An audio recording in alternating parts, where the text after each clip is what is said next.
What's up guys, SkyKevin here, and today we're talking about the new MMO Fractured by Dynamite Studios.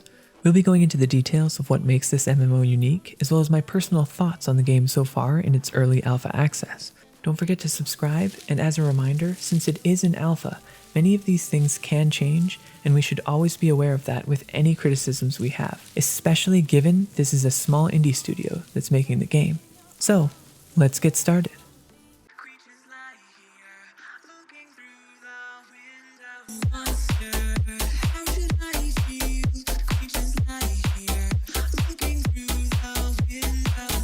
Fractured is a unique third-person top-down MMO, in which the world has different cities controlled and built by guilds over time.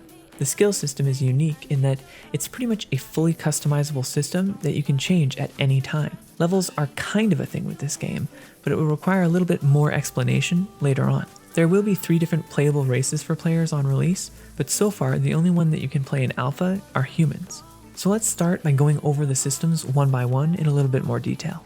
Obviously, first and foremost is the city system. This is where a guild will claim a vacant city, and as a result, they can start collecting citizens who are able to purchase plots of land within the city limits. When they purchase this land, they pay a gold upkeep in the form of taxes to the owning guild, and over time in terms of rent. Different public buildings can then be constructed like smithies, forges, or tanneries. Essentially, as they grow the guild, it gets stronger and the overall level for their city increases, from a small hamlet to a town all the way to a metropolis.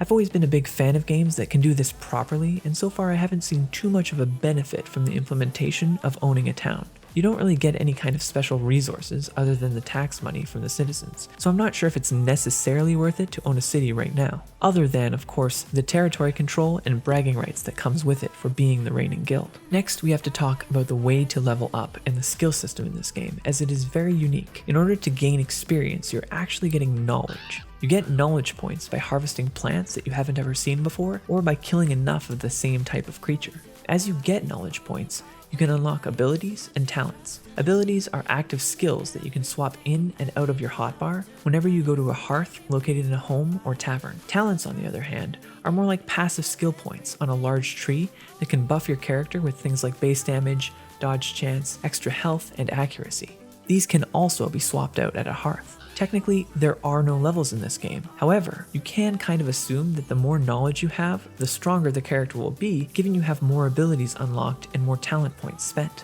Further, the way in which you get new abilities is tied to your knowledge. As you kill specific creatures, you will actually learn the skills that they use while fighting you. I love this system because you basically plan out what mobs you're going to grind on so you can unlock the right types of skills that you want for your character. Not only that, but you get a sense of accomplishment when you toil to kill something difficult like a goblin shaman and are surprised to learn Firebolt afterwards. Unfortunately, the plant gathering isn't nearly as interesting, and you basically just harvest that plant one time and unlock a couple hundred knowledge points as a result. Overall though, I think this system works great as opposed to the typical experience system of other games. You always feel like you're unlocking that creature and moving on to the next one once you fully understand it. That being said, once you have killed a creature enough times to have it at 100%, you kind of just ignore killing it from that point onwards because you don't really have any other reason to bother with them anymore. Moving on, when it comes to the gear system, so far the game is pretty simplistic. You have light and medium armor, and basically light armor is worn by mages and assassins, while medium is worn by warriors and archers. The gear has an individual quality that increases at a random chance as you craft it, and you can only use specific abilities if you're wearing the correct type of gear. Otherwise, there are plenty of the typical stats for your character that you can equip, as well as a horse that has basic stats as your mount, that you can bring out relatively easily and quite often. The whole gear crafting system isn't anything too amazing, but I do like some of the nuances that they have in the system so far. For instance, when making a bow, depending on the type of wood that you use, it will give the weapon some extra effects. A bow made of oak would have a higher crit chance, and a bow made of yew would deal extra damage to undead. In that same train of thought, the inventory and item system so far is very simple as well. You have 1 slot per item with a finite number of slots, as well as a weight limit that, if exceeded, will cause your character to walk around slowly and eventually hold completely still. Unfortunately, one of the negative aspects of this is that I'm unaware of any way to expand the number of slots for your inventory so far. Doubling back, one thing we didn't touch on with cities was the actual personal homes that you might have in the game.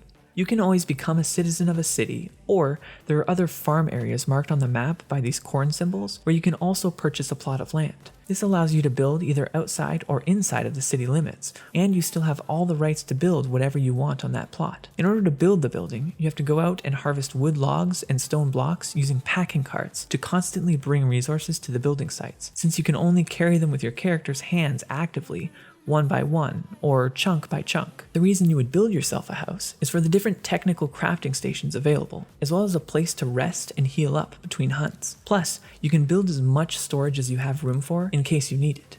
I really like the interactability that players have with the world when it comes to this kind of thing. Player housing, when done right, can often become a really cool way to populate the world and keep it feeling alive. I absolutely despise instanced player housing because it cheapens the overall experience of being able to walk down the street and seeing that same person's home located on that corner. Plus, with the different crafting stations that become available, it adds a lot of variety and necessity to what you're including in your home. Another system I'd like to point out with this is the energy and food system on the top left of the screen. It's pretty straightforward, but the energy specifically really bugs me. Basically, you run out of energy over time and have to head to a hearth or fireplace to rest and regain it. Additionally, if you do let it go down to zero, your character will immediately start taking a whole bunch of damage over time. To me, this is cool and all that you have to stop and rest for a while when out hunting, but it gets very annoying very quickly, and I often find myself running back and forth from a hunting area just to regain what is essentially some stamina. Further, you can get a lot of food from most enemies, so the hunger bar isn't really an issue. This obviously could change though, since, like I said before, the game is still in early alpha. Lastly, I wanted to mention that although it's not currently implemented into the game, siege mechanics should be introduced in the coming weeks. I think once cities are constantly under the threat of other guilds, we'll see a whole new dynamic of fortifications and economic decisions from these reigning guilds looking to stand their ground.